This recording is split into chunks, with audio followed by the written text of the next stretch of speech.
So I chose to work on and look through Edmodo for this assignment, and I had never heard of it at all. But I actually think it's a really cool idea. I'm not sure how much I would use it in the elementary school just because it has a lot of aspects to it, a lot of components built into it, which makes it really nice as a teacher, but it might be a little bit confusing, especially for the lower grades, K through 2. But I guess just to start, this once you make your class website, your profile, here it is. So here's hi Rachel Potter, teacher. But you have to verify that you're a teacher. You have to register with the school that you're a part of to make sure that you actually are a teacher, that it's very genuine. But because I'm not a teacher yet, I can't verify mine. So mine's not published, and I don't have any students, obviously. But as soon as you start it, there's a tour, and I'm going to just repeat that for a second very easily. And as you see, a dialog box pops up and highlights the important aspects. So here's my class. If I were to have students, it would be right here. You can make, whoops, you can make multiple classes, and it, so it walks you through step by step. We'll do another step over here.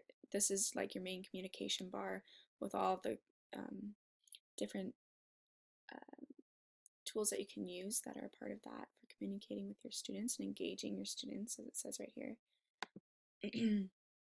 Here you can store files, and I guess we'll end here so that way I can actually walk you through it myself.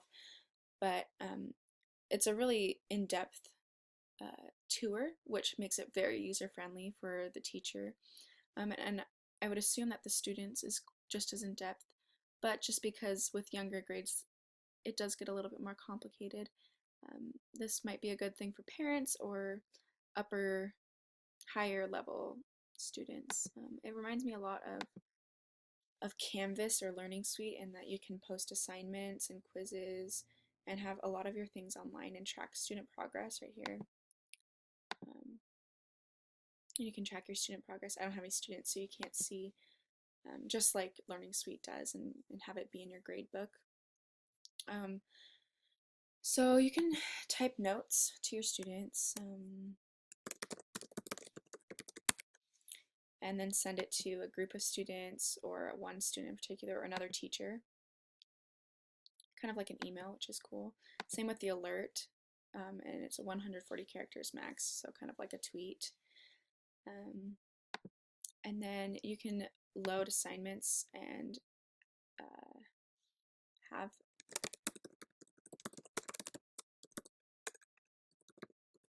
students fill it out and lock it just like Learning Suite, where they wouldn't be able to submit late assignments.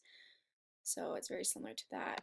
You can also upload quizzes. You can create a quiz, multiple choice, true, false, short answer, fill in the blank, matching. And then your students can go through it. You can set a time limit for how long they can take, which is a really cool component. And let's go back home. You can also do polls, which reminds me of the poll.everyone that we use in a lot of our classes, where you ask your students questions and then they respond, and that sparks a lot of discussion and communication between you and your students, and also between the students, which is really cool. Right here you have your notification bar, which I don't have any, but it's like Facebook or any social media type website, in that it's right up here, right next to your account profile. And you can change your settings, log out right up there. Over here you have the store, and you can download apps. You can easily like search apps right up here, or go through subjects. So if I were to look up math, all these apps would come up that have to do with math, and look, these are free and unlimited, which are really nice, and you can download that. There are some that you can buy as well.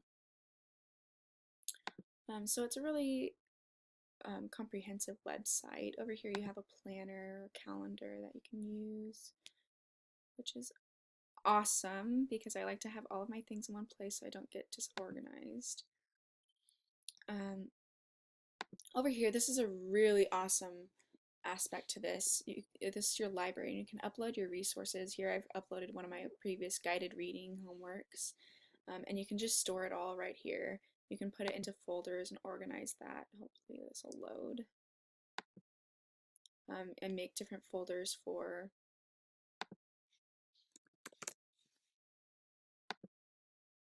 your assignments, and you can share it with your groups for that. You can also upload things from your Google Drive, which now that I'm doing everything on Google Drive, this will make it really easy to just have all of my resources all in one place. You can also find new resources, and I think that's really one of my favorite parts of this website, because it's kind of like Pinterest, but you can get it all right in one place. So I can just search math lesson plans, and up comes a bunch of free lesson plans.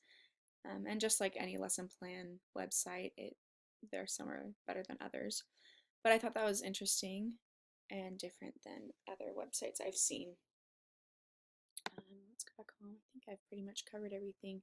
Oh, you can also join communities right here. I've joined the BYU community, and that will help you to collaborate with other teachers, either within BYU, so that way we could all communicate with each other, or within your school that you work for. And that's one of the biggest things about this, is you need to be collaborating with other people. Otherwise, it's a little bit pointless. You could find other websites that work just as well, but this is really great because you can collaborate with other teachers and share ideas all in one place, instead of having to go to teachers, pay teachers, and then go to Pinterest, and then go somewhere else. You can get it all on one website, which is really awesome, and I'm very excited about that. Um, and yeah, so that's basically it. It's really great, but I think one of the weakest things is that it would be hard to use with younger grades, and that you'd really need to be collaborating and be involved in it.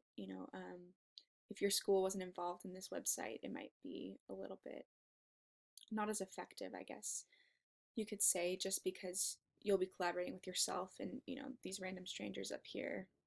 But you'd really want to be involved in communities and get your students involved, but because it can spark a lot of discussion. That's one thing that I like about this, is that you can poll right here, just like the poll dot everywhere, but it's all in one website. I think that's the greatest thing about this, is that it's all in one place, and you don't have a bajillion places to go and look and try to find resources with.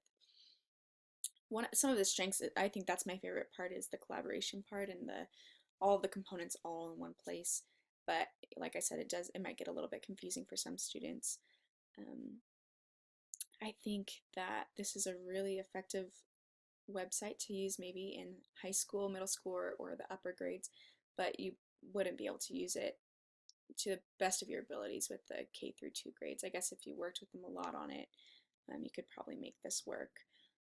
But I could see myself using this maybe in the 6th grade, and teaching them how to use the internet and use technology and communicate with each other and collaborate with each other. And so yeah, that's Edmodo. It's a really great website, which I've probably said a million times, but it's really fun. I'm really excited. That was a surprise to me. I didn't know what to expect when I first clicked on that. So I hope you enjoy it.